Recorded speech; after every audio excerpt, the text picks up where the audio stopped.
muito importante, muito importante. A gente está começando a gravação agora, 8h14, por volta de 8h14, 8h15, para efeitos de cálculo. Vamos começar mais uma jornada aí do TenchMaker. Já podemos começar? Hoje serão 3 módulos.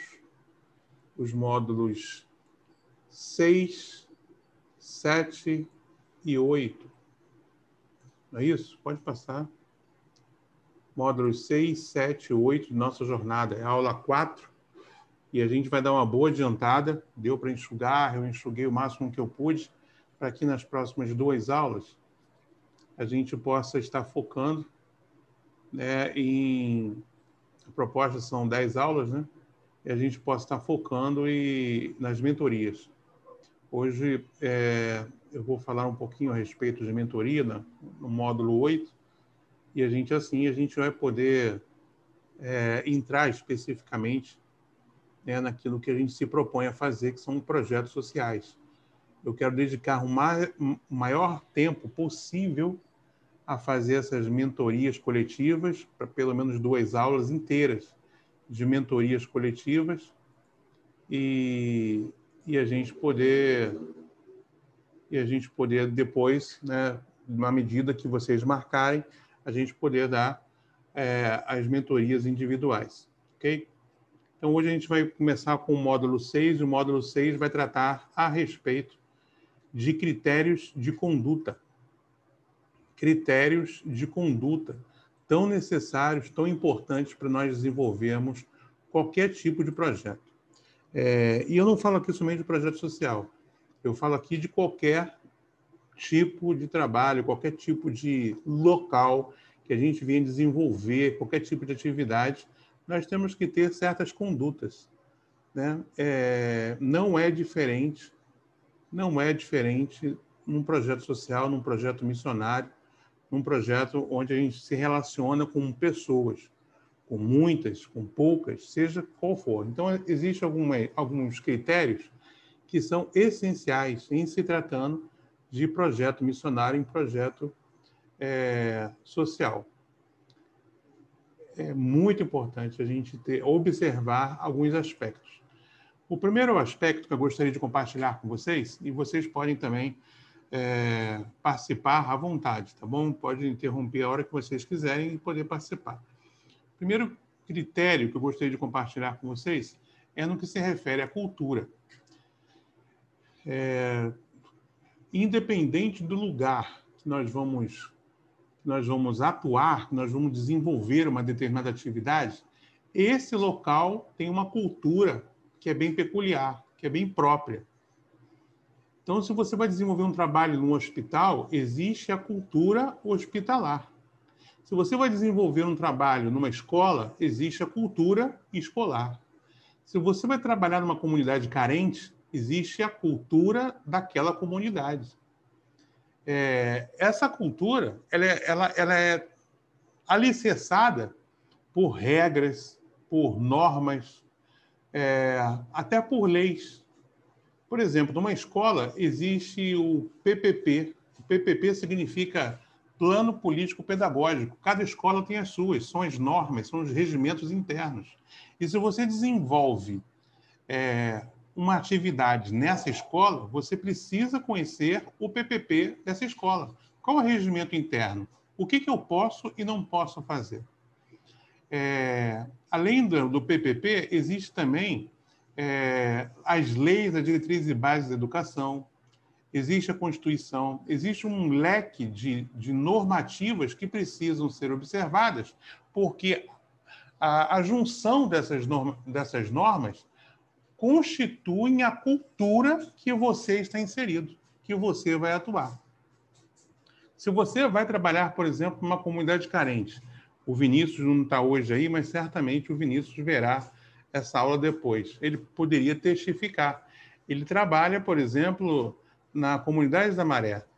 Então, qualquer atividade que você vai desenvolver naquela localidade, você precisa respeitar a cultura local. Quantas vezes já fui visitar a Maré e existe um procedimento cultural, né, de você entrar na comunidade, de você estar, se manter na comunidade, do que deve fazer, do que não deve fazer, como sair da comunidade.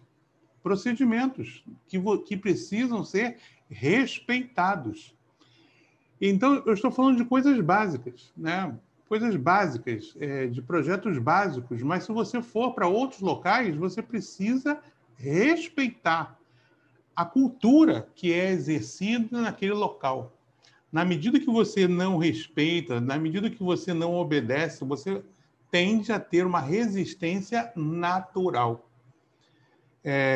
Hoje, uma das maiores dificuldades de se desenvolver qualquer projeto missionário social, por exemplo, em tribos indígenas, foi justamente pela falta de respeito com a cultura indígena. E nós precisamos observar isso. Uma das grandes dificuldades, por exemplo, que você tem, que a gente tem para trabalhar com ciganos, é a diferença cultural, é o respeito ao aspecto cultural de determinadas culturas. Existem, na verdade, 8 nichos no Brasil menos evangelizados, né? Os ribeirinhos, os indígenas, os ciganos, os mais ricos, os mais pobres. Então, dentro desse leque de nichos populacionais, certamente uma das coisas que mais dificulta qualquer tipo de atividade com esses grupos étnicos, alguns grupos étnicos até, é a questão cultural. Antes de nós desenvolvermos qualquer trabalho, antes de nós fazermos uma visita no local, nós precisamos entender um pouco mais a respeito da cultura. Não adianta somente vontade. Nós precisamos entender a cultura local, por uma questão de desenvolvimento de um bom projeto e também por uma questão de respeito. A partir do momento que você conhece a cultura, você pode agir melhor, você pode manifestar melhor. Jesus, por exemplo, quando ia de uma cidade para outra, ele respeitava, ele conhecia e ele respeitava a cultura. Ele sabia como ele precisava lidar com determinadas culturas. Quando ele conversou com a mulher samaritana, ele sabia com quem estava conversando. Ele sabia, inclusive, o motivo pelo qual aquela mulher estava indo naquela hora pegar água, com sol a pino, né? Um horário em que ninguém iria buscar água. Então, assim, esse conhecimento cultural é essencial para o desenvolvimento de qualquer projeto, seja ele social ou missionário, né? Principalmente quando você vai para um outro estado ou você vai para um outro país. Por vezes, até mesmo dentro do seu próprio estado, você vê diferenças. Dentro do seu próprio estado, né? Eu fui fazer missões há pouco tempo atrás no Espírito Santo. Meu Deus do céu, que diferença! Dentro de um estado vizinho ao Rio de Janeiro, a diferença cultural, a diferença de comunicação é gritante, gritante. E isso precisa ser muito bem observado para a composição de um projeto. Conhecimento da cultura local, ok? Outro critério muito importante que nós precisamos observar é o conceito, né, o critério ético. A ética é um ramo da filosofia que dita, né, normas de conduta, normas do que é certo e do que vem a ser errado para um determinado grupo, um determinado nicho populacional, uma determinada comunidade, um determinado povo. E nós precisamos agir com ética. A ética, inclusive, ela deve fazer parte, né? Conceitos éticos devem fazer parte de princípios e valores estabelecidos pelo seu projeto. A partir deles, dos princípios e valores que você estabelece para o seu projeto, você vai ser conduzido dentro de um padrão ético que não vai te permitir desviar. Vamos supor que você não observe um conceito ético, por exemplo, de igualdade na seleção de determinadas pessoas. Chegaram cestas básicas para distribuir no seu projeto. Você ganhou uma grande doação de cesta básica e aí alguém acusa você de não ter tido critério para distribuir estas cestas básicas. O quanto isso pode comprometer o seu projeto, o quanto isso pode comprometer o teu trabalho, o quanto isso pode comprometer a sua credibilidade nessa comunidade, pelo fato de você ter sido acusado de falta de ética. Então, nós precisamos trabalhar igualitariamente todas as pessoas. Todas as pessoas que você vai lidar, todas as pessoas que você vai conviver, todas as pessoas que você vai conversar, você precisa ter uma conduta ética e que seja clara. Não pode ter um padrão ético com uma determinada pessoa e um outro padrão ético com outras pessoas. A ética, ela deve ser firmada principalmente por seus princípios e valores. Esses princípios, esses valores, né, que vão nortear a sua conduta, seu comportamento, a sua forma de lidar com as pessoas. Na medida que você respeitar isso, certamente você vai estar sendo conduzido eticamente e não correrá risco de cometer um grave erro, um gravíssimo erro. Então, o critério ético é muito, muito importante para o desenvolvimento de qualquer projeto social ou missionário. Uma outra questão também muito importante que precisa ser observada é a que diz respeito à autoridade. A autoridade tem a ver com liderança. A autoridade é a capacidade que você tem e que as pessoas reconhecem de você ser o líder, ditar regras, normas, a conduta de um modus operandi de um determinado lugar. Então, você é um líder de um projeto.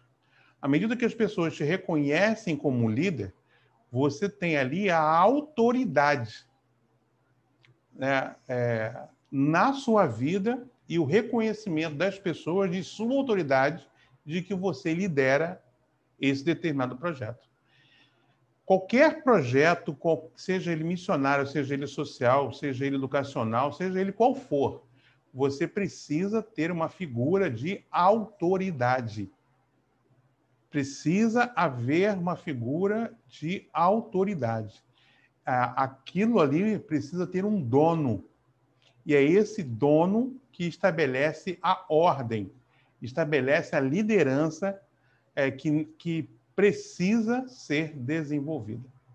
Na medida que esse projeto não tem autoridade, muitas coisas ruins podem acontecer. Muita coisa ruim pode acontecer. Por quê? Porque as pessoas não veem em você a liderança. Então, a liderança ligada ao princípio da autoridade, ela precisa ser estabelecida de uma forma urgente, desde o começo do projeto. Você precisa ser referenciado como o líder, como aquele que tem autoridade sobre aquela ação, sobre aquele projeto, sobre aquela missão. Ok? Você vai fazer missões em um determinado campo. As pessoas podem te ver como missionário, mas você precisa ter a autoridade de missionário. Você precisa ser o líder. É o líder, mas você precisa ganhar a autoridade do líder. Porque senão daqui a pouco vão subir na tua cabeça. Daqui a pouco vão estar atropelando você. Então, a autoridade é muito importante, é um critério de conduta, você assumir isso. Você precisa ter a conduta de um líder, conduta de alguém com autoridade, que foi outorgado para aquilo dali. Ok? Existe também o critério educacional e disciplinar. Todo projeto, seja ele social, todo projeto missionário, ele tem um cunho, sim, educacional e discipular. Você quer discipular, você quer ensinar algo, você quer agregar na vida das pessoas algum ensino. Você tem sempre o propósito educacional, sempre o propósito de formação, mesmo que seja de uma ideia. Antes que seja uma ação empreendedora, antes que seja um projeto de de planejamento e execução, como uma biblioteca, um projeto esportivo, um projeto de leitura, seja ele qual for o projeto. Antes desse projeto de execução, existe uma necessidade das pessoas terem a consciência que você quer ensinar algo. Você está ali com o objetivo de discipular alguma coisa. Você quer educar. A partir do momento que as pessoas têm claramente essa perspectiva, essa visão, elas sempre vão reconhecer você como mestre e não como peão. Imagine você chegando num determinado local em que as pessoas sabem que você, por exemplo, é um pedreiro, um mestre de obras. Você é um encanador. Você, por exemplo, é um dentista. Você é um médico. Você pode ser um engenheiro. Você pode exercer a função que for. Que for. Se as pessoas não olharem para você com a perspectiva de que você também está ali para educar, ensinar, discipular, você está ali como peão. Você está ali como um servo. Então, sempre tem alguma coisa para agregar na vida das pessoas. Sempre tem alguma coisa para ensinar, nem que seja um folheto. Aquilo ali você ensina. E a perspectiva que as pessoas têm de você vai muito além daquilo que você pode oferecer. Vai muito além do medicamento que você vai entregar, vai muito além daquilo que você pode tratar. As pessoas precisam te ver também como um mestre, como alguém que ensina, como alguém que educa, como alguém que discipula, como alguém que tem algo muito, muito importante a agregar, a ensinar. Ok? É muito, muito importante esse ponto. Muito. Você tem sempre que ser aquele que desenvolve uma função educadora, não somente executiva, não somente administrativa. Tá? Você sempre mantenha a sua imagem como aquele que tem muito a dar, muito a ensinar. O ensino é a base de todo o projeto social e missionário. É o que realmente a gente quer fazer, é realmente aquilo que a gente quer desenvolver, é ensinar. A gente começa ensinando coisas simples, coisas básicas, depois a gente vai mais profundamente, saciando as necessidades das pessoas até chegar no plano, né, que Jesus tem para a vida de cada pessoa. E, por fim, nesse módulo 6, a gente encerra com moral, né, o último critério de conduta, a moral e o exemplo. Moral está ligado também à filosofia, à antropologia, está ligado a diversas ciências, e a moral tem muito a ver com o aspecto ético, mas no que se refere à ação. São normas de condutas coerentes, ou seja, certas ou erradas, que você toma no relacionar com as pessoas. Na medida que você se relaciona com as pessoas, você vai adquirindo a moral. As pessoas vão conhecendo o exemplo, a moral que você vai dando através das suas atitudes.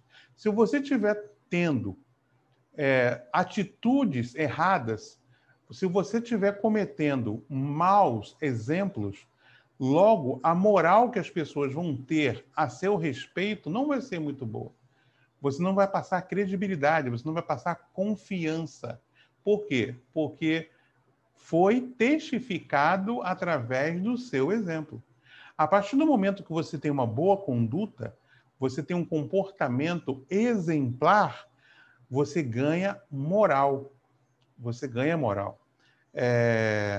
Existe um texto de Timóteo que fala da necessidade dos cristãos estarem exercendo o seu ministério de uma maneira irrepreensível. Ou seja, nós não devemos deixar uma brecha sequer para que haja repreensão de qualquer pessoa que seja. Olha só a conduta moral que a pessoa que desenvolve essa função missionária, essa função social, ela deve ter? Através do exemplo. Você dá exemplo de moral, de forma tal que você se torna irrepreensível. Você imagina você lidando com crianças, o exemplo que você pode deixar para elas. Você imagina você trabalhando com jovens, adolescentes, o exemplo que você pode externar, dar a esses adolescentes. É por isso que me preocupa muito, por exemplo, os jogadores de futebol xingar palavrão, ter determinado tipo de conduta que não condiz com, com aquilo que eles vão inspirar pessoas, principalmente crianças e adolescentes. Então, tudo isso tem a ver com a moral. São conceitos individuais que você tem e pratica que moldam o pensamento e a atitude de outras pessoas. Isso é moral, né? É moral que está atrelado ao seu exemplo. São atitudes que as pessoas passam a seguir de você, sejam elas boas ou más. Por exemplo, numa comunidade, muitas pessoas, por exemplo, seguem o mau exemplo de um traficante de drogas. Por quê? Porque é o exemplo a ser seguido, é o padrão de moral que ele exerce naquela comunidade, a ponto de servir como exemplo, né? A ponto de servir de inspiração para que crianças, adolescentes e outros jovens possam seguir. Tem pessoas que querem ser igualzinho o traficante é. Então, esse é o poder da influência, esse é o poder do exemplo. E nós precisamos observar muito bem isso quando nós formos desenvolver um projeto missionário, um projeto social. Tem um projeto, inclusive a Adriana esteve nesse projeto no ano passado, Missões Paut. Lá tinha um garotinho que, onde o pastor Alex ia, esse garotinho ia junto. Onde o pastor Alex estava, esse garotinho estava junto. Nas férias do pastor Alexander, há pouco tempo atrás, esse menino foi trazido junto com a esposa, né, com a família do pastor Alex. E quando você perguntava o que ele queria ser quando crescesse, ele falava: eu quero ser pastor, eu quero ser missionário. Olha só o exemplo, né? Olha só a inspiração que, que, que ele tem, que ele recebe da pessoa que admira. Então, o pastor Alex ele precisa se centrar na moral, né, que ele está vivendo e ele está ensinando a partir dos seus próprios exemplos.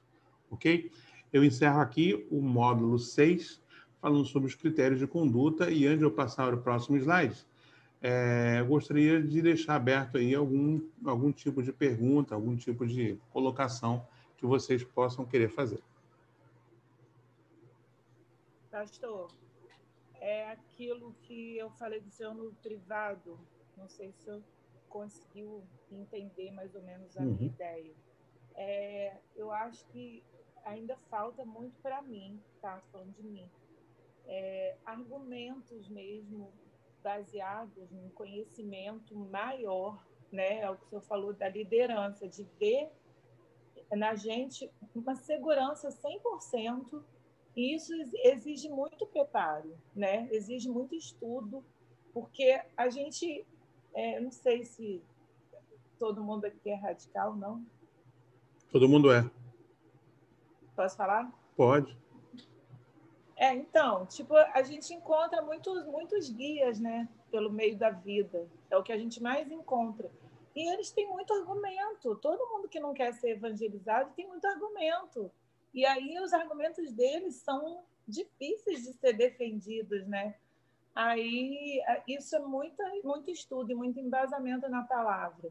E às vezes, né, eu me deparo até com meu irmão mesmo, que a gente não pode bater de frente, né?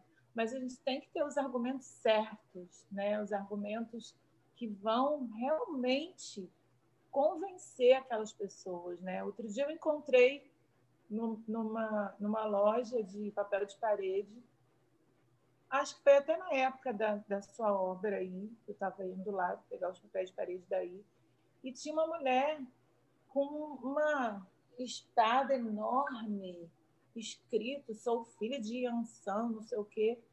E aí eu comecei a conversar com ela, né? E ela é uma ex-crente. Ela foi crente a vida inteira. E aí eu falei, poxa, né, e tal, como você conhece a palavra de Deus, você sabe como é e tal. Aí lá, mas... E eu, assim, eu não tinha argumento com ela, porque ela conhece, né? Então, assim, é muito difícil isso para mim ainda, né? Eu creio que com preparo, com mais estudo, né, com mais tempo de dedicação, eu vá adquirir isso. Mas uma coisa eu tenho certeza, que mesmo a gente com pequeno conhecimento, você lança uma semente. Sem dúvida. Né? Você lança uma semente. Você pode até achar que aquilo não adiantou nada, mas eu acho que ali Deus vai trabalhando na mente da pessoa, né? Dois textos bíblicos que embasam isso aí, né? Existe uma passagem bíblica que Jesus orienta os seus discípulos, né? Para que eles não estejam ansiosos com aquilo que eles vão falar, com aquilo que eles vão, por onde vão andar, nem aquilo que eles farão, né? Porque o Espírito Santo que conduzirá tudo.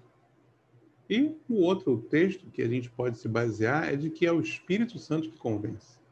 O Espírito Santo de Deus, ele que convence as pessoas. Numa conversa assim que você pode ter, Deus pode te dar oportunidades de ter, né? O ideal é que você permita que a pessoa fale, né? Você se abre e ganhe um vínculo de confiança a ponto dela falar quais foram as suas frustrações que a levaram para isso. Porque o discurso consolador é muito mais fácil do que o discurso evangelístico. Então, um discurso consolador nesse momento, provavelmente ela se desviou por causa de... Pode ter sido excluída por causa de pecado, ela pode ter se desviado porque alguém não deu atenção devida, algum escândalo. Então, quando você tem a noção do motivo pelo qual essa pessoa se afastou, o processo, né, de você falar a respeito do amor de Deus, ele se torna muito mais fácil. Se você começar a falar primeiro, a tendência é que a pessoa fique arredia, ela tenha uma resistência para legitimar a sua nova postura. Mas é aquela questão lá, ó, cultura. É o respeito, é a cultura do respeito. Respeite, permita ouvir, né? E na medida que você ouvir, você consola. Né? Lembre-se que o Espírito Santo, ele é o consolador. E na medida que você se propõe a ser esse consolador, não confrontador, a tendência é do Espírito Santo agir muito mais através da sua vida. É questão de prática, é uma questão de iniciativa, é uma questão de ensinamento mesmo.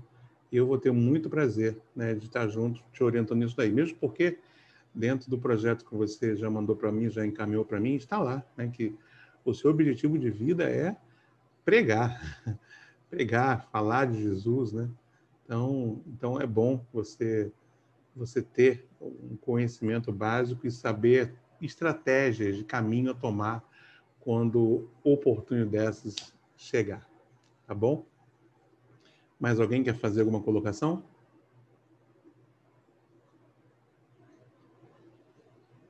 Ok. Vamos passar então. Gente, é muito importante esses tópicos, né, que eu estou passando aqui. Cultura, ética, autoridade, né, o critérios educacional discipular é muito importante. Você não faz ideia de como isso faz diferença, assim, na montagem desse projeto, na montagem daquilo que você fará. Eu me lembro bem que a última vez que eu estive na comunidade da Maré, fizeram uma emboscada para gente. Fizeram uma emboscada. Tinha uma mulher... Pois não. Caiu a minha internet. O senhor pode repetir o que o senhor falou para mim, por favor? Sim, eu falei que... Bem, eu falei para ela que é muito importante você se respaldar na questão da cultura, do respeito, né? Muito importante se respeitar o posicionamento de qualquer pessoa e você prezar, principalmente, né? Reconhecendo que é o Espírito Santo que convence. O Espírito Santo é que convence. Então, quando você vai com um espírito consolador, você dá muito mais possibilidade do Espírito Santo agir do que se você for com uma perspectiva confrontadora. Então, o ideal é que você se permita, né? Permita que a pessoa converse, fale, né? E na medida que ela se abrir, na medida que ela falar, você com um espírito consolador, né? Você vai contornando aquele complexo, aqueles sentimentos que fizeram com que a pessoa se afastasse dos caminhos do Senhor. Então, assim, numa situação específica dessa que você fez, que você viveu, que você passou, o ideal é que você não confronte, é que você realmente abra a possibilidade de trocar uma ideia, bater um papo e sempre, sempre, sempre com muito, muito carinho, tá bom? Amém. Amém, pastor. Obrigada. Eu estava falando da maré também. Então a gente foi emboscado, né? Uma mulher, uma senhora, era deixada estrategicamente numa esquina muito fechada. Então, quando você passava com o carro, ela simulava um atropelamento. Nisso que simulava o atropelamento, você parava, já tinha homens armados na frente. Então, as pessoas te davam um bote, se cercavam ali para que você não saísse e tivesse que pagar alguma coisa pelo fato de ter atropelado, entre aspas, aquela senhora. E eu estava acompanhado com alguém da comunidade que logo falou: não, pode parar. Eu estou aqui com o pastor, ele veio trazer mantimento. Ele veio trazer mantimento para a gente, ele veio trazer comida para a gente, ele está indo aqui num projeto social, deixar comida para a gente. Então, assim, por que eles mudaram o conceito rapidinho, me deixando sair? É por causa da perspectiva educacional discipular. Eu não era simplesmente um peão, eu era um pastor que estava indo fazer o bem, eu tenho para ensinar. Então, assim, esse conceito discipular, educacional, é muito importante num projeto social, tá bom? Nunca se permita ser visto como uma pessoa comum que só vai ali para dar uma aula de determinada coisa, que vai cumprir uma função de determinada coisa. Sempre se coloque numa posição de uma pessoa que pode dar muito além do que você está ali para fazer. Seja um parceiro realmente da comunidade, um ensinador, um educador, um discipulador, tá bom? E moral e seguir, né? Ensinar pelo exemplo. Vamos para o módulo 7 agora. Estamos, né, bem adiantado na hora. Gente, preste atenção nisso, porque é uma das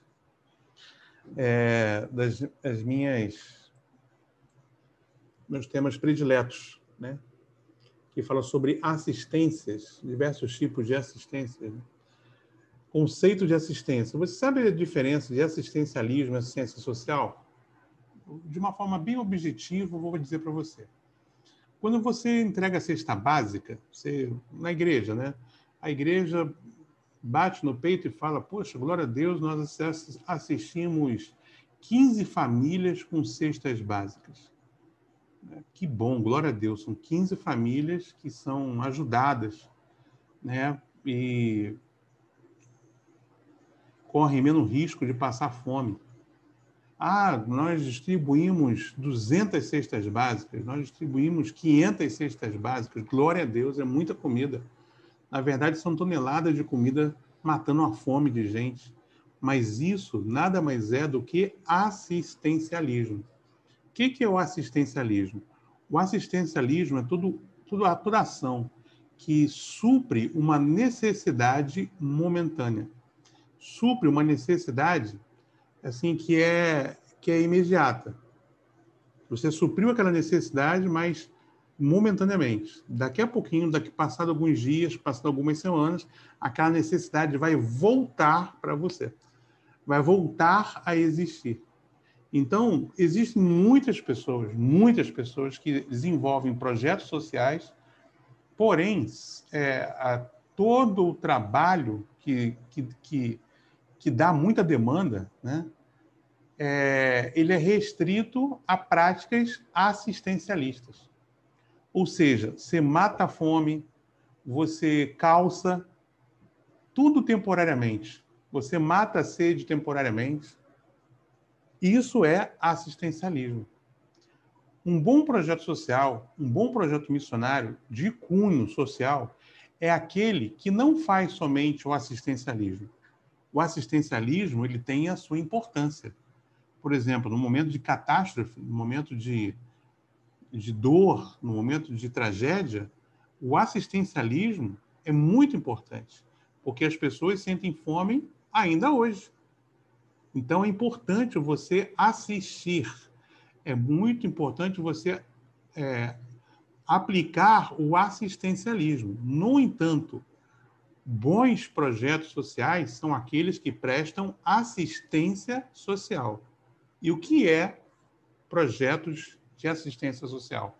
São todas as ações que visam fazer com que as pessoas saiam da situação de risco social. Então, você vai trabalhar com a pessoa, com a comunidade, com um grupo de pessoas, com o objetivo de fazer com que ela tenha saciado as suas necessidades de uma maneira definitiva. Você vai dar a ela muito mais do que uma cesta básica, do que um remédio, que daqui a pouquinho vai precisar de outra dose, de uma cesta básica, que daqui a uma semana vai acabar. Você vai dar a ela condições, meios, para que ela não necessite de ter o assistencialismo num futuro bem breve.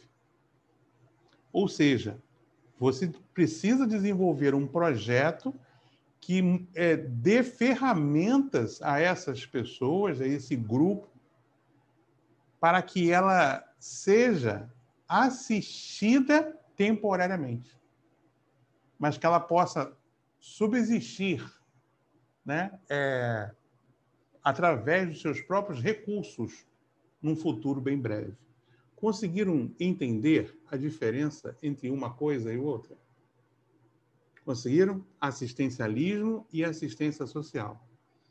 Muitos trabalhos de igreja, muitos trabalhos que nós desenvolvemos, a gente se contenta, né, que ele seja assistencialista. E a gente acha que a gente já está fazendo uma grande coisa. Só que nem sempre é bom. Mesmo porque existe uma infinidade de pessoas que se acostumam com o trabalho assistencial. Quando o nosso foco mudar e passar a ser assistência social, com foco, né, em tirar a pessoa daquela situação de risco social, daquele problema, cara, a coisa muda totalmente, completamente. Certa ocasião, eu desenvolvi um projeto para uma igreja em que as pessoas que eram assistidas através da cesta básica, elas precisavam passar por alguns cursos de capacitação. Então, cada vez que ela participava de alguma coisa que visasse tirá-la daquela condição assistencial, né, de assistencialismo, ela ganhava tipo uma moeda virtual, né, e ela poderia fazer a compra, né, a compra dela no nosso mercadinho. Então, assim, você imagina, você tem um marido, por exemplo, que faz um curso de eletricista. Você tem a esposa que faz um curso de crochê. Você tem um filho que faz uma aula de jiu-jitsu, uma aula de dança. Ou então você tem um filho que faz uma aula de salgadinho. Você tem uma esposa que faz uma aula de culinária, né, de doces e bolos. Então, você está dando condições da pessoa aprender um ofício. Aprender até mesmo uma profissão, um emprego. Ela pode fazer bolo e a criança pode vender fora, né? E com isso, você dando a ela, olha, não vou te dar, eu só vou te dar cesta básica baseado na sua presença nos cursos de formação. Com isso, você fecha o leque, né? Assim, você está amarrando. Ela está aprendendo uma coisa que pode fazer com que ela, no futuro bem próximo, ela deixe de precisar receber essa cesta básica. Ela pode estar indo fazer a sua compra, porque ela vai estar levantando os recursos, os seus próprios recursos. Então, já parou para pensar nisso? Que existem meios, existem mecanismos que você pode construir para tirar a pessoa do assistencialismo? Você pode fazer com que a pessoa seja assistida socialmente a ponto de se desenvolver e levantar os seus próprios recursos? Então, pense, né, no seu projeto social, no seu projeto missionário, pense sempre no assistencialismo, é importante, mas pense, foque sempre na assistência social, tá bom? A assistência social, ela deve saciar as necessidades básicas do ser humano, e são algumas, ok?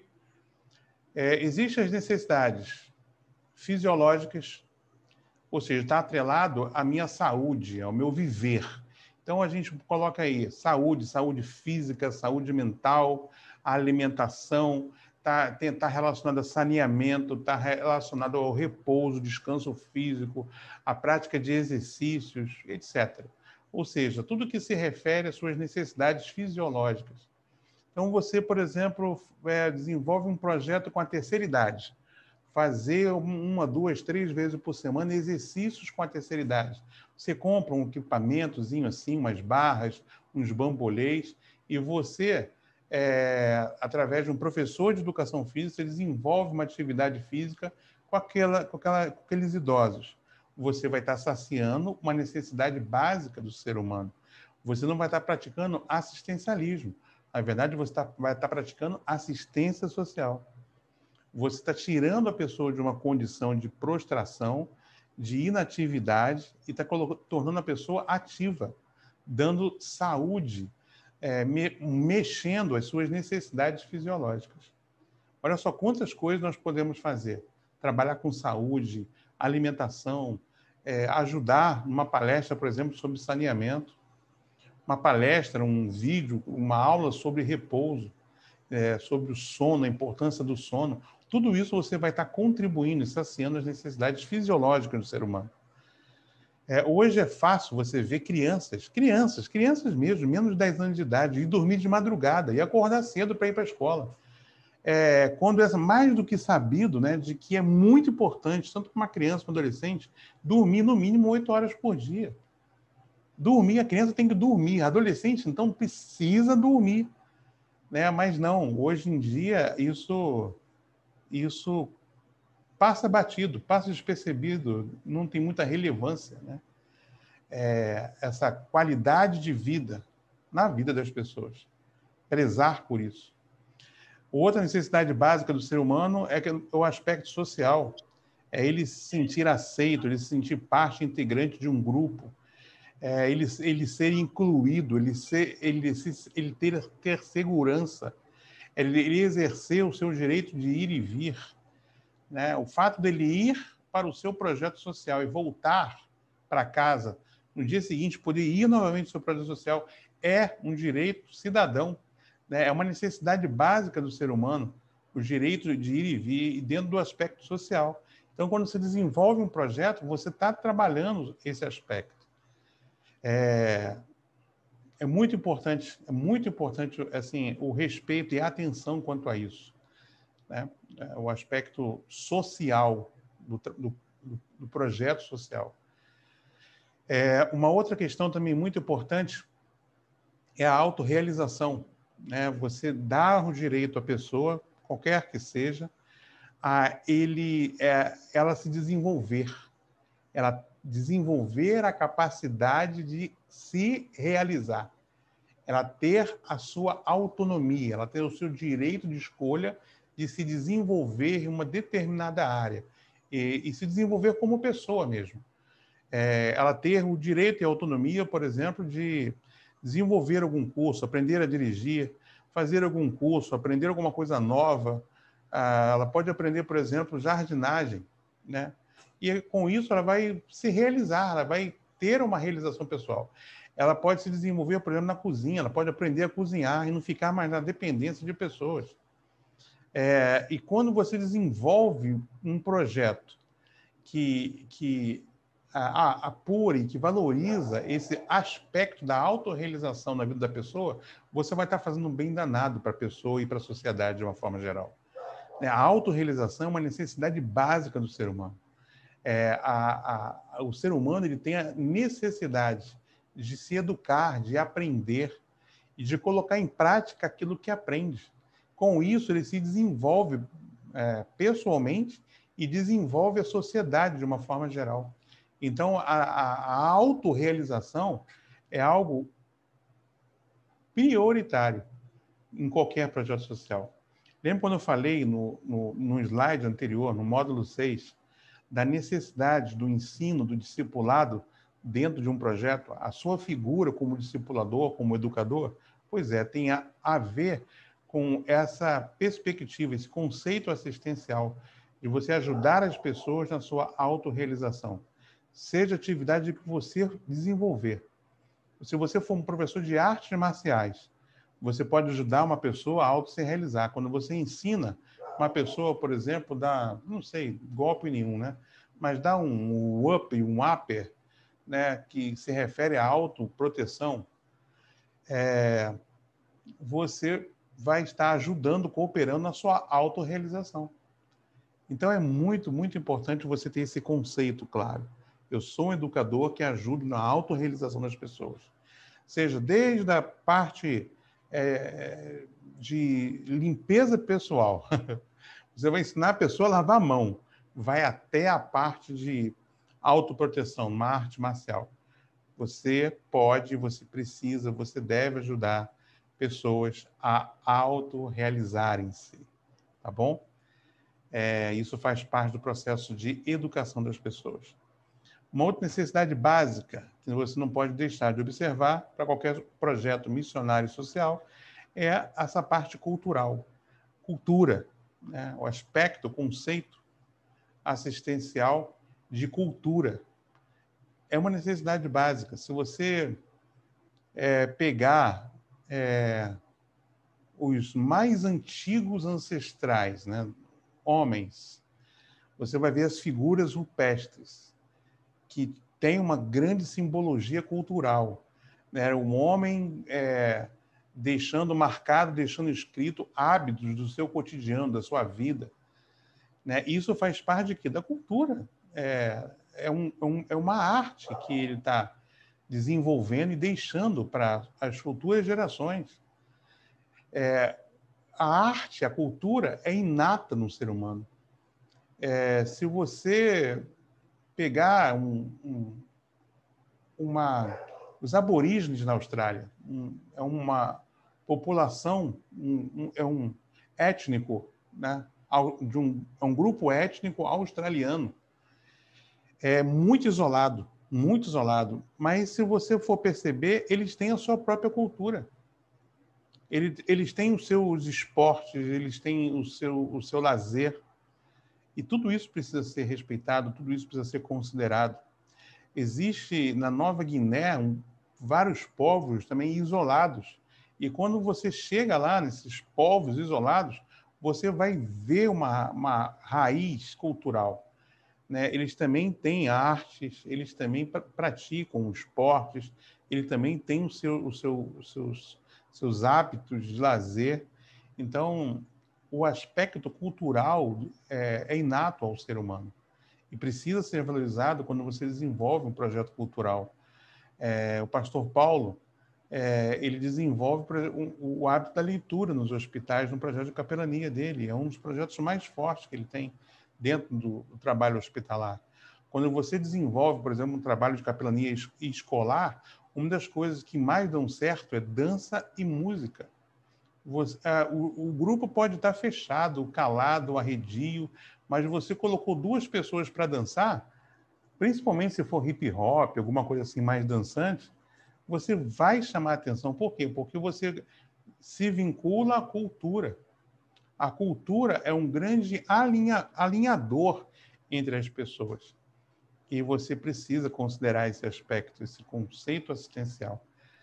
Você pode mudar a vida das pessoas através da arte, através da cultura.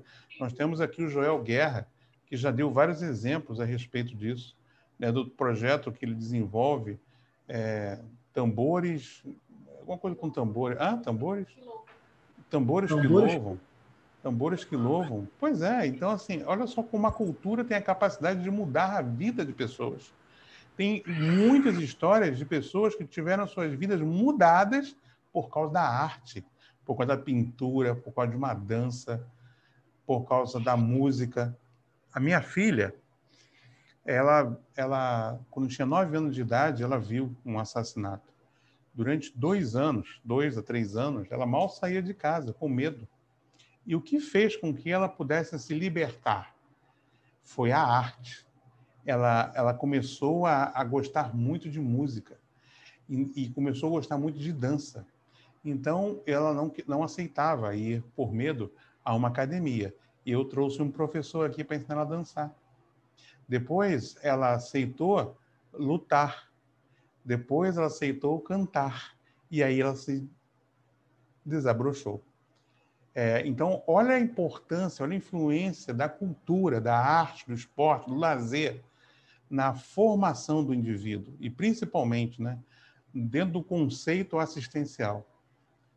Do link que você pode fazer com as pessoas através da cultura. Então, você deve utilizar isso de uma forma estratégica na composição de qualquer projeto, seja ele missionário, seja ele social. Ok? E, por fim, o espiritual. O conceito assistencial e espiritual, ele é muito importante. Até bem pouco tempo, as ciências sociais eles entendiam e consideravam, Pastor Paulo, seja bem-vindo, Deus abençoe. As ciências sociais, eles consideravam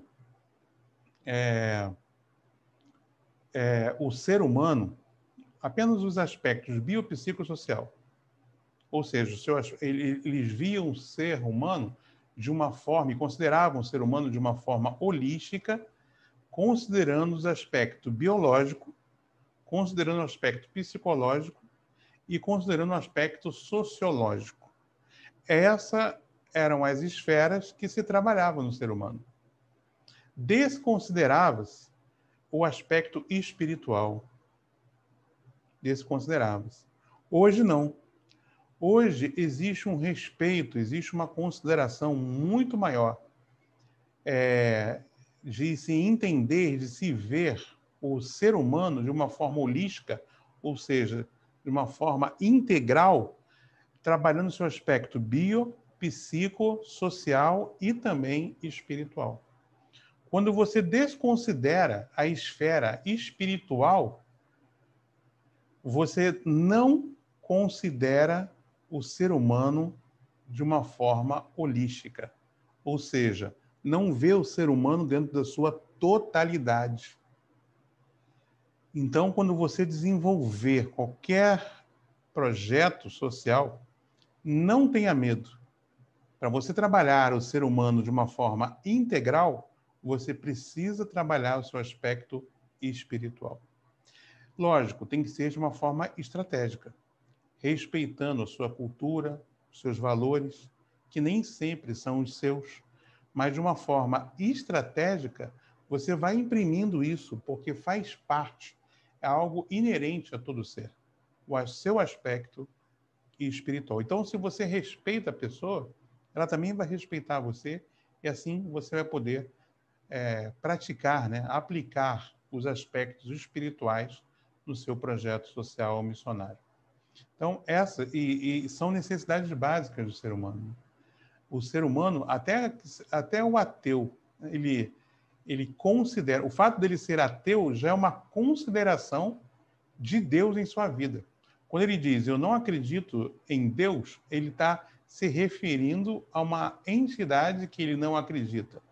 ele está se referindo a Deus, mesmo ele dizendo que não crê. Ou seja, é algo que faz parte da sua vida, mesmo ele não querendo.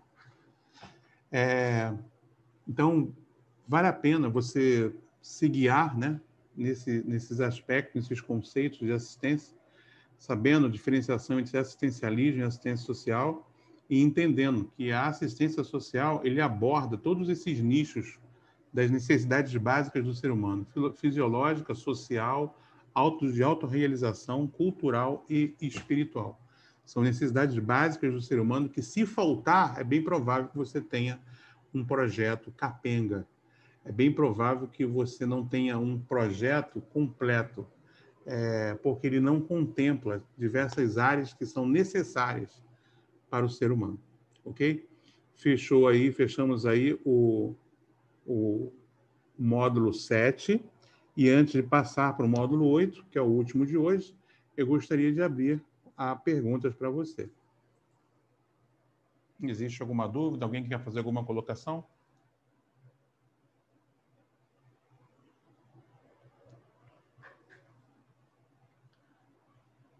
Pode abrir o áudio dele. Olá, meu amigo Paulo. Boa noite. A paz, tudo bem? Bem, graças a Deus. Um dia muito intenso, graças a Deus. E estava assistindo agora há pouco e agora deu para abrir também a imagem, né? Mais tranquilo aqui em meio a alguns desafios, né, de escrita. Mas peguei ainda a sua fala desse momento da importância do aspecto cultural. E ano passado, quanto à capelania no Hospital da Posse, em Nova Iguaçu, ganhou referenciais, créditos junto à direção por conta de um projeto simples que a gente começou a trabalhar dentro da pediatria. Deixa eu só posicionar melhor. A pediatria do Hospital da Posse, ela acolhe ali umas 8 enfermarias, 24, 26 crianças, ok? Esse é o seu tamanho. E tem uma parte externa, onde as crianças saem para tomar sol, tem alguns brinquedos. Nessa área externa, propus, naquele espaço, uma feira literária. Então, vamos falar de cultura, desse aspecto literário.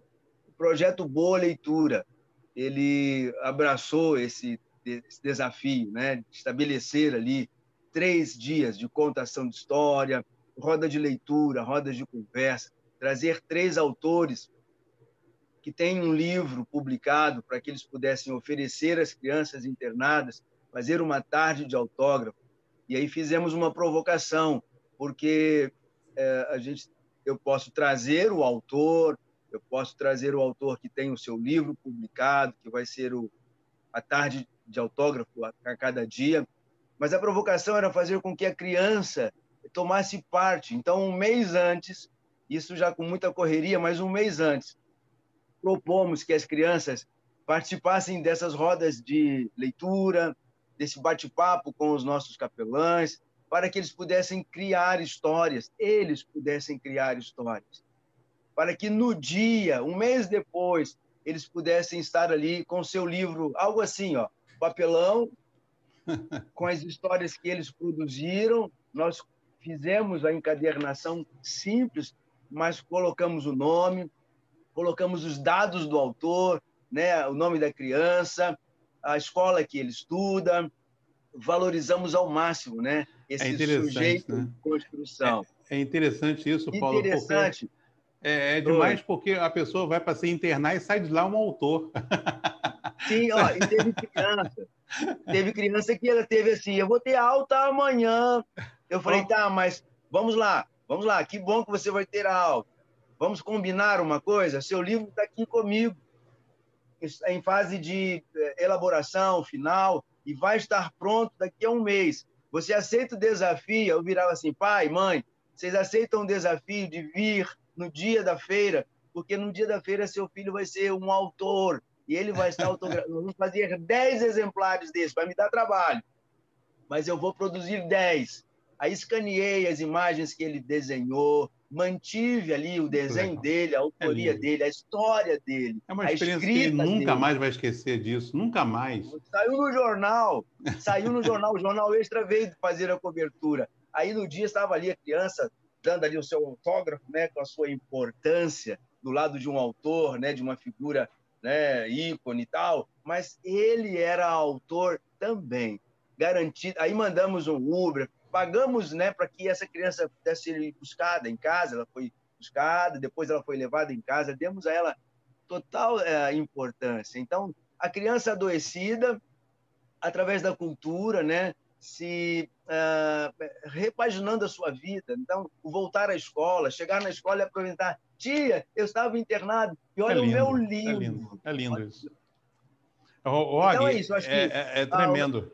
É a tremendo. instituição, a igreja, investir nisso. O Boa Leitura ele sai do hospital agora para chegar nas comunidades e nas igrejas, para oferecer exatamente essa motivação de trazer a criança para sua ONG, para sua instituição, de convidar a criança para sua igreja, né, para participar dessas rodas de leitura, de construção, de ressignificação da vida.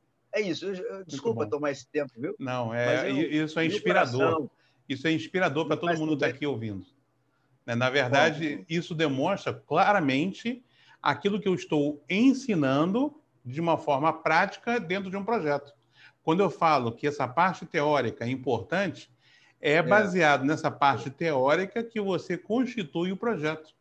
Na verdade, você abordou, fez uma menção, né, abordando um aspecto cultural.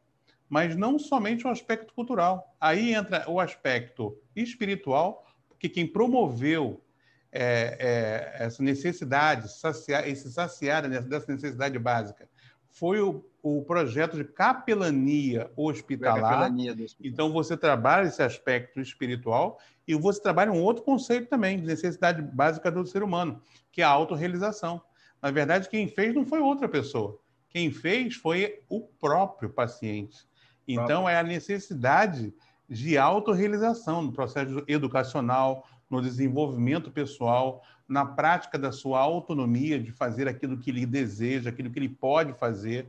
Então, olha só como um projeto de leitura, Boa Leitura, ele consegue abordar diversas necessidades básicas do ser humano, né? Colocando-se uma parte totalmente teórica na prática de um projeto social. É espetacular, é lindo, lindo que você fez. Eu vou te enviar, Marlon. Pastor, eu vou enviar algumas imagens que eu selecionei da festa literária ano passado. E se quiser disponibilizar para o grupo, se as pessoas quiserem acessar para ver essas imagens. Vamos fazer o seguinte, você pode disponibilizar, inclusive, diretamente no grupo. Pode botar direto, sem problema algum. Legal. Tá bom? E assim, que isso inspire outras pessoas. Que isso inspire mais ainda o Joel, que isso inspire a Anastácia, que isso inspire a Adriana, que isso inspire o Fábio, que isso inspire todas as pessoas que assistirem a essa live, a essa aula, em um outro momento, né? Em um outro momento, tá bom? Então, a turma lá em Saquarema gostou muito do Boa Leitura, dia 26, e dia 23 de dezembro nós vamos estar lá, né? Levando também contação de história. As pessoas em Saquarema querem uma Boa Leitura para além do hospital. Já começamos a pensar em fazer treinamentos, preparar pessoas ali da região de Saquarema para receber o Boa Leitura. Vamos lá, fechei. Vamos seguir na sua aula. Vamos ouvi-lo. Amém. Eu estou acabando já. Hoje a aula vai ser mais curtinha, né? Porque eu quero ter um tempo mais prático com vocês. Vamos passar para o outro slide. Já é o módulo 8. Mentorias. A partir de agora, eu vou dar um breve conteúdo teórico. Não é nada que eu já não tenha postado no grupo hoje, é um resumo, né? Bem sucinto. É o suprassumo do que eu já adiantei no grupo hoje. E se trata de mentorias. Por quê? Tanto hoje, fazer essa breve introdução, mas as próximas aulas serão mentorias práticas, né, coletivas. Então, assim, vocês vão começar a colocar em prática aquilo que eu já botei lá como exercício, a gente vai trazer aqui para o grupão e a gente vai trocar ideias, né? A gente vai compartilhar uns com os outros e montar esses projetos de uma forma mais prática, tá bom? Então, assim, vou começar trazendo para vocês uma parte mais teórica e, a partir daí, a gente pode começar a desenvolver ou não os projetos que vocês têm no coração, tá bom? Mentoria. É muito importante esse processo nosso aí de mentoria. O processo de mentoria, né, na verdade, de uma forma bem resumida, uma troca de experiência que visa o desenvolvimento pessoal, que pode abranger diversas áreas da vida. Ou seja, é uma troca de experiência entre mim e vocês, ou entre qualquer pessoa do grupo, que visa nos desenvolver pessoalmente, em qualquer área. A definição, por exemplo, que eu mandei para vocês, a pessoa usa muito o aspecto profissional, o desenvolvimento profissional. Mas é só o desenvolvimento profissional? Não.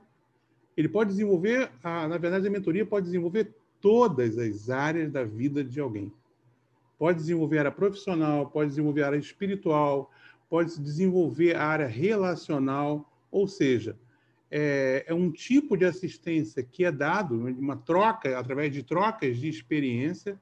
Lógico, existem estratégias, existem ferramentas que essa mentoria pode ser dada que vai visar esse desenvolvimento pessoal, esse desenvolvimento do ser. O meu desenvolvimento, o seu desenvolvimento, nosso desenvolvimento com o grupo, ok? Então, primeira coisa que a gente precisa entender, a mentoria, ela pode desenvolver qualquer área da vida, qualquer área da vida. Você que vai definir qual a área que você gostaria de se desenvolver. No nosso caso aqui, desde sempre, nós deixamos claro que o objetivo desse grupo é a gente se desenvolver na área social, com a elaboração, né, de projetos missionários e sociais. Fazer com que a gente possa construir um projeto e deixá-lo pronto, colocá-lo em prática. Ok? Uma outra questão também que a gente precisa considerar é que a mentoria pode ser individual ou coletiva, geralmente guiado por alguém mais experiente sobre um assunto proposto. Então, se nós formos falar aqui sobre capelania hospitalar, Paulo Og é a pessoa mais indicada. Se for falar sobre capelania escolar, talvez eu seja a pessoa mais indicada. Se nós formos falar sobre evangelismo pessoal, talvez o Fábio seja uma pessoa muito estratégica. A Adriana talvez seja uma pessoa muito estratégica, pelas experiências de campo missionário que eles já viveram.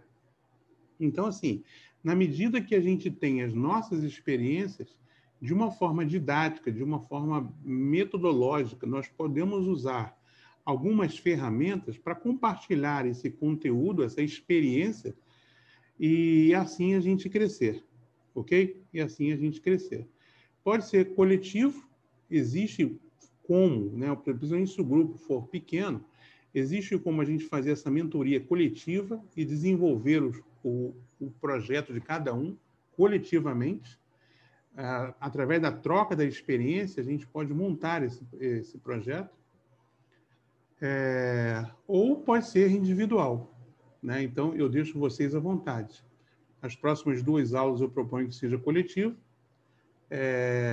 e a partir daí a gente pode marcar para fazer um trabalho mais individualizado, tá bom? O ideal é que se estabeleça, o terceiro ponto, o ideal é que se estabeleça um tema específico para ser tratado. E, a partir disso, os esforços se apresentem em etapas, visando os objetivos que se quer alcançar. Então, assim, qual é o objetivo que eu tenho? O meu objetivo é desenvolver um projeto social. Projeto social para trabalhar na minha comunidade. Beleza. Então, assim, esse é o tema. Projeto social com quem? Com crianças. Ok. Quais são as etapas? Vamos estabelecer as etapas. E, uma vez estabelecido todos esses critérios, a gente começa a fazer o trabalho de mentoria a partir das nossas experiências, como a gente pode desenvolver. Lógico, observando todo o conteúdo teórico que a gente aprendeu nas últimas 4 aulas. Ok? tudo isso vai ser um somatório, tudo isso vai ser importante para que a gente venha constituir esse projeto. Tá legal? Então, a gente estabelece o tema, né, o problema, o propósito, e a gente estabelece as etapas e a gente constitui aí, desenvolve as etapas desse projeto aí até ele se tornar escalável, realizável. E, por último, é de extrema importância que se estabeleça um prazo de início e fim. Ok? É muito importante a gente ter essa disciplina, porque na medida que a gente estabelece o início e o fim, a gente relaciona, né? A gente agrega a responsabilidade que cada um tem nesse propósito. Então, assim, o mentor, ele tem a sua responsabilidade. E o mentorado também vai ter a sua responsabilidade. Ou mentorados, se você, por exemplo, vai trabalhar com uma equipe. Então, na medida que você estabelece um prazo de início e de fim, é mais fácil para você assumir e cumprir as responsabilidades de prazo que o projeto necessita cumprir, ok? Então, basicamente, em resumo, a mentoria é isso. É um tempo que a gente vai estar junto coletivamente e individualmente com o objetivo de desenvolver as etapas que vão constituir o seu projeto, seja ele qual for. E aí a gente pode começar a conversar aqui e depois, de uma forma mais individual, a gente acabar de desenvolver, ok? A partir disso, né, a partir desse conceito, dessa breve definição de mentoria, a gente já pode passar, né? Não tem mais, né, não tem mais conteúdo, acaba aqui o conteúdo de hoje, mas a gente já pode começar a colocar em prática aquilo que a gente aprendeu até hoje. Né? A primeira coisa que a gente precisa saber é qual o seu projeto. Qual é o seu projeto? O que é que você precisa fazer para se sentir pleno? Qual é o seu propósito de vida? O que Deus tem falado no seu coração? Né? E aí eu deixo aí com você. Né? A gente vai começar o trabalho de mentoria coletiva agora. Né? Você já tem, especificamente, gostaria de compartilhar conosco o que arde no seu coração para fazer? Qual é o seu propósito? Qual é a missão que Deus tem colocado no seu coração para num futuro bem breve? Né? Ou seja, no tempo, eu não falei aqui, mas um dos conteúdos era Cronos e o Kairos, né? Existe o nosso tempo e o tempo de Deus, é um conteúdo que a gente vai trabalhar na mentoria. É um dos conteúdos que eu deixei para a mentoria. Então, assim, dentro do tempo de Deus, né?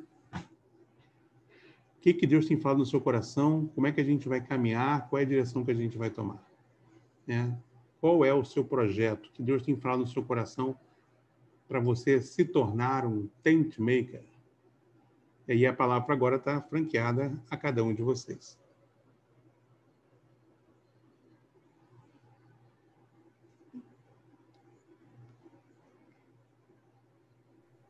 Alguém gostaria de falar alguma coisa? Sim, Adriana.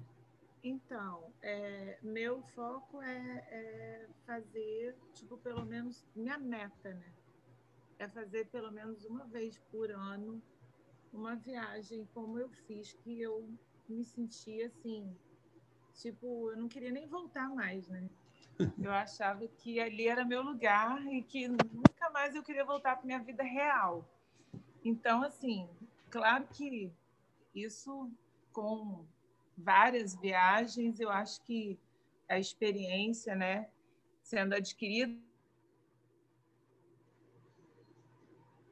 Acho que caiu a ligação dela.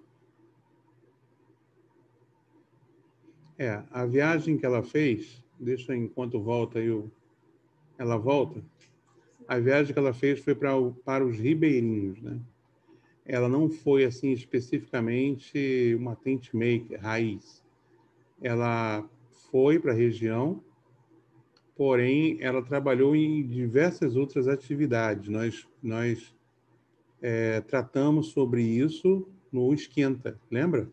nós falamos a respeito. Você pode ser um tent maker, não somente como profissional, mas você pode ser um tent maker levantando os recursos, indo, né? Você pode ir para o campo missionário e, no campo missionário, você desenvolver qualquer outra atividade que você seja bênção, que você faça o bem ao próximo, né? Foi o caso dela.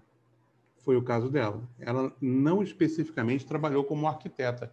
Ela foi lá e se tornou cabeleireira, manicure, pedicure, ela foi palhaça também.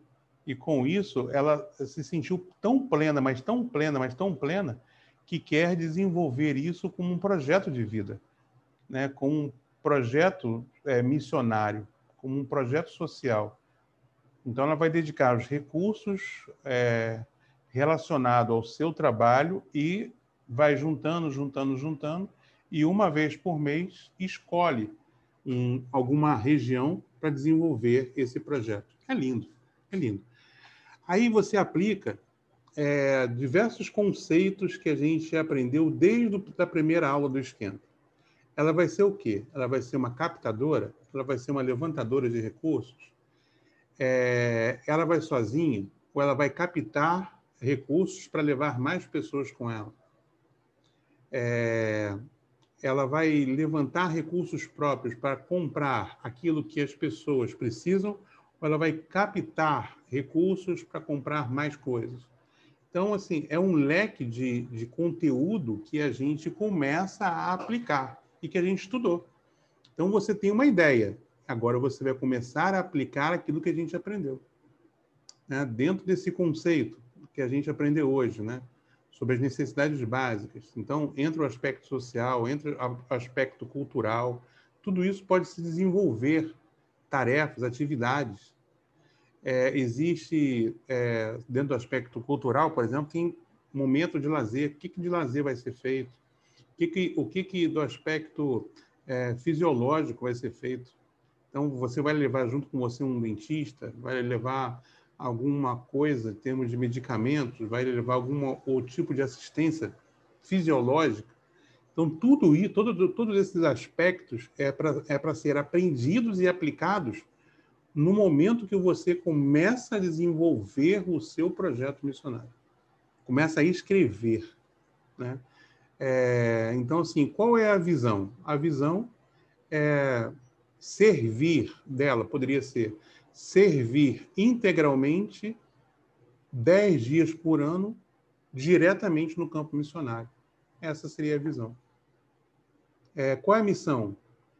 Levantar e captar recursos para fazer um trabalho assistencial a comunidades carentes nos ribeirinhos, ou comunidades carentes indígenas, ou comunidades carentes que vivem em lixões. Então, olha só, com aquilo que Deus faz arder no coração dela, ela já começa a construir visão, ela já começa a construir missão. Quais são os princípios e os valores que vão nortear? São inegociáveis. Tem gente, por exemplo, que nesse momento de captação se mete com política, pega com político mantimento, tem outras pessoas que pedem na igreja, tem outras pessoas que fazem rifa, tem outras pessoas que são contra a rifa, tem outras pessoas que recebem bem, faz leilão, leiloa bem, tem gente que promove festas, né? Promove festas, tem gente que faz churrasco. Então, assim, cada pessoa desenvolve um conjunto de estratégias, né? Tudo bem? Um conjunto de estratégias que vai formular, vai desenvolver o seu projeto. O ideal é que a gente, assim, a gente comece a construir, né, baseado em toda a parte teórica também, tá bom? Ela, por exemplo, ela me mandou já algumas coisas escritas e a gente vai ter muita coisa para a gente fazer de mentoria. Muita coisa. Assim, ela mandou para mim, tem bastante coisa ainda solta, que ela vai precisar colocar em ordem para que o projeto fique afiadinho. Mas a ideia dela é espetacular e detalhe, o projeto dela é altamente escalável. O que eu quero dizer com um projeto escalável? é um projeto que ela, por exemplo, pode desenvolver para ela ir uma vez por ano. Mas, através desse projeto, uma vez por ano, ela pode despertar em outras pessoas para que possam ir em outros períodos do ano. Esse trabalho pode crescer de tal maneira, se fizer de forma organizada, se divulgar de uma forma estratégica, ele pode captar recursos e todo mês você pode fazer uma ação dessa. Você imagina o bem que você pode fazer?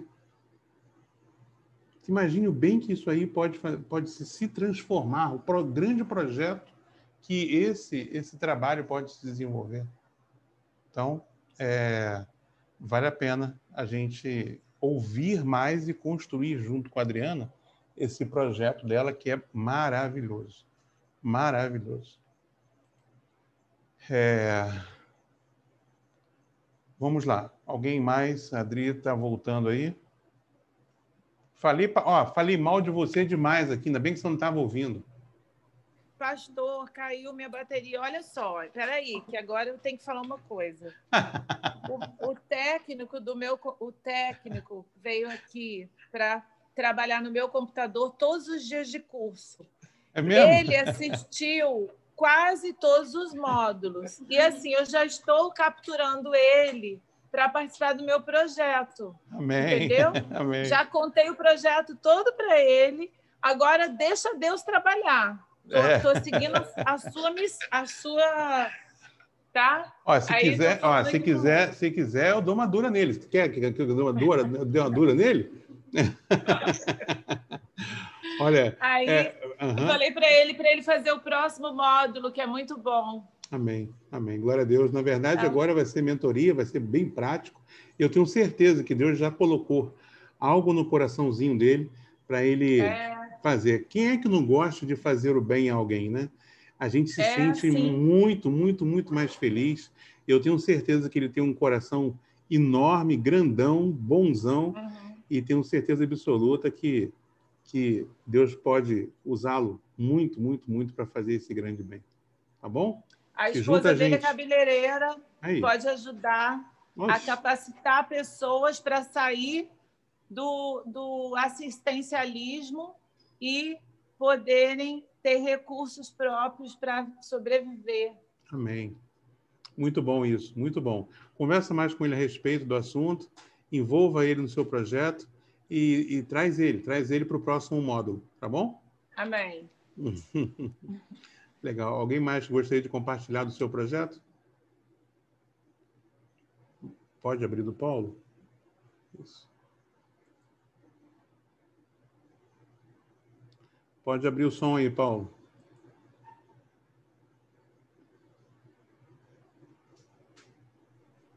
Não, eu dei tchau para a Adriana. Ah, é? Dá tchau. O futuro investidor lá, o apoiador, né? Estava ali, ele deu tchau assim. Ele estava para saber se a gente está acompanhando a linha de raciocínio, né? Está atento aqui. Mas nada, nada a declarar. Fábio, gostaria de compartilhar alguma coisa a respeito do seu projeto, daquilo que você tem no coração? Então, pastor Marlon, está ouvindo? Eu estou ouvindo bem. Ok. O meu, eu já passei aquele dia um pouco a respeito dele, né?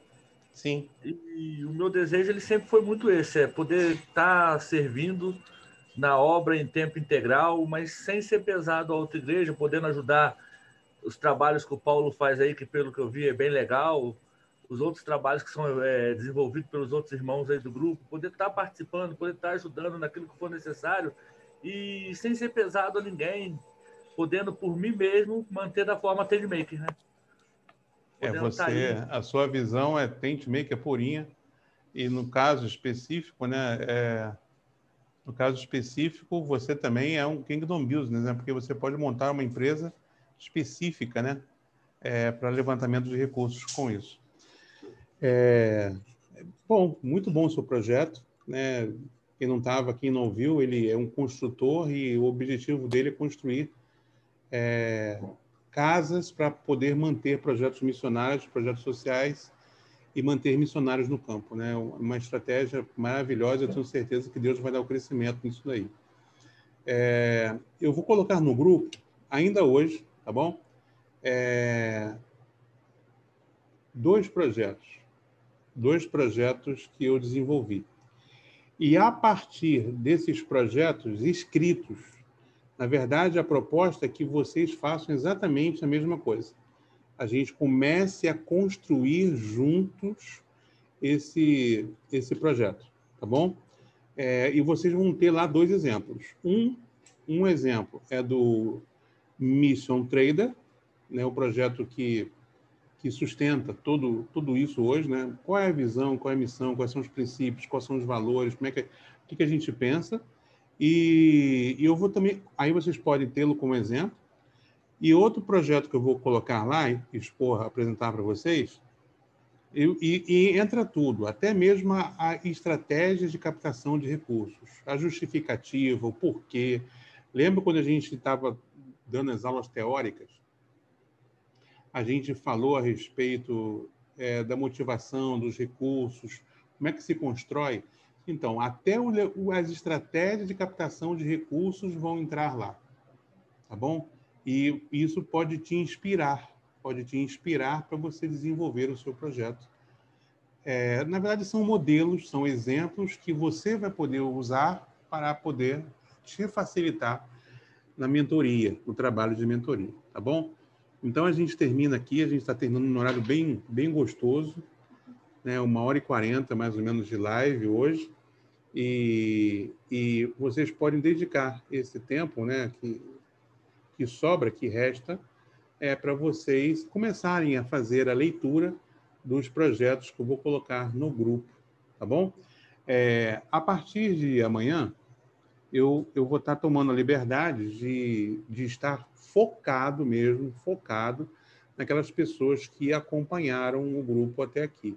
Se as pessoas não tiveram nenhum tipo de participação nas lives, não tiveram nenhum tipo de participação no grupo, eu vou me chamar no privado, né, a partir de amanhã e pedir para que elas possam estar deixando para acompanhar um outro momento. Isso vai ser muito importante mesmo, para que eu possa focar a mentoria naquelas pessoas realmente que estão cientes do conteúdo, porque não vou ter condições de voltar, né, nos conteúdos passados para mentorear. Então, assim, o mínimo que a pessoa precisa ter é um conteúdo teórico para me ajudar a fazer essa mentoria. Então, é bem provável que do grupo de 40, a gente tenha aí por volta de 15 pessoas. Tá legal? E vai ser saudável, vai ser bom para o andamento do grupo. Tá bom? Então, ficamos assim. Daqui a alguns instantes, daqui a alguns minutos, eu estarei publicando lá os 2 projetos para que vocês possam ler, estudar, se inspirar e a gente possa já trabalhar na sexta-feira a mentoria coletiva. Eu preciso que vocês tragam de uma forma palpável, tá bom? Mais ou menos escrito, mais ou menos idealizado, para que a gente possa, conversando, né, a gente possa construindo por escrito o seu projeto, tá bom? Então, Paulo, você, por exemplo, Fábio, você, por exemplo, nós temos a ideia do que você quer, mas isso precisa estar escrito. Quando você escreve isso, você articula melhor e você pode conseguir até parceiros.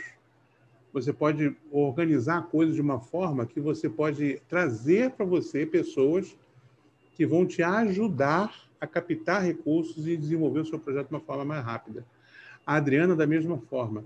A gente pode articular um projeto para que ela seja uma agência missionária, que promova essas viagens missionárias bimestralmente, quem sabe, mensalmente.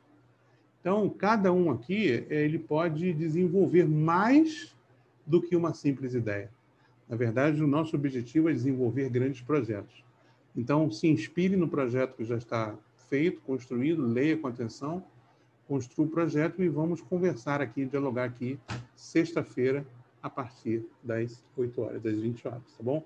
Uma mentoria prática, coletiva, né, dos nossos projetos. E que seja tudo para a honra e glória de Deus. Amém? Amém, queridos? Ok. Eu quero encerrar esse momento, especificamente, orando pela nossa saúde, a gente precisa muito, e de uma forma muito especial, pela Fatinha. Fatinha participou do nosso grupo até agora há pouco, mas ela foi confirmada o Covid dela. Ela é uma pessoa já de certa idade, muito ativa, porém, né, a gente sabe que é uma enfermidade que inspira cuidados né, então, assim, que a gente possa estar cobrindo, não somente Fatinha em oração, mas todos nós do grupo e dos nossos familiares também. Tá bom, pastor Paulo, o senhor pode orar para a gente, por favor? Sim, vamos orar. Te rendemos graças, Senhor, Aleluia. por todo o dia que o Senhor nos deu, Sim, as Senhor. experiências que o Senhor nos dá Amém. quando nos propomos a estar alinhados, buscar orientação da parte do Senhor e daqueles que mentoreiam, daqueles que trazem o compartilhar, o aprendizado compartilhado. Portanto, nossa gratidão pelos ensinos, pelas trocas até aqui.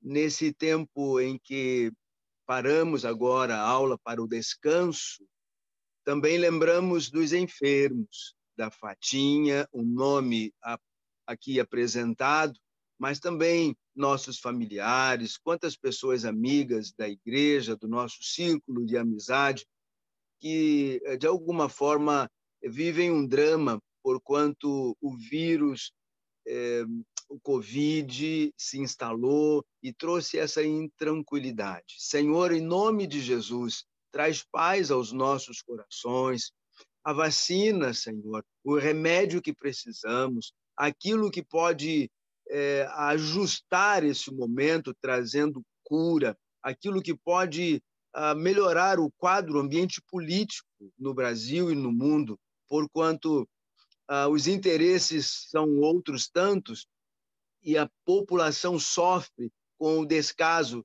que acaba acontecendo. Senhor, traz a visão de socorro e atenção, de assistência à população, ao povo que geme, ao povo que clama por misericórdia, clama pela cura.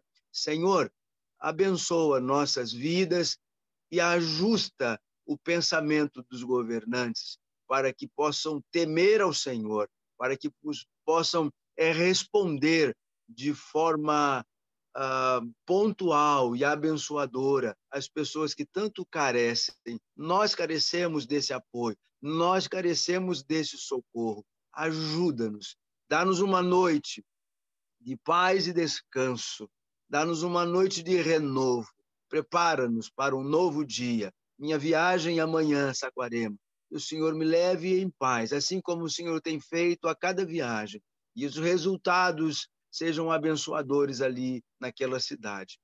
Pedimos a tua bênção, teu favor, em nome de Jesus. Amém. Amém. Glória a Deus. Tamo junto nessa, viu, Paulo? Você não está sozinho, não, tá? Sim, estamos juntos. Um grande abraço. Amém. Amanhã você vai sozinho, Paulo?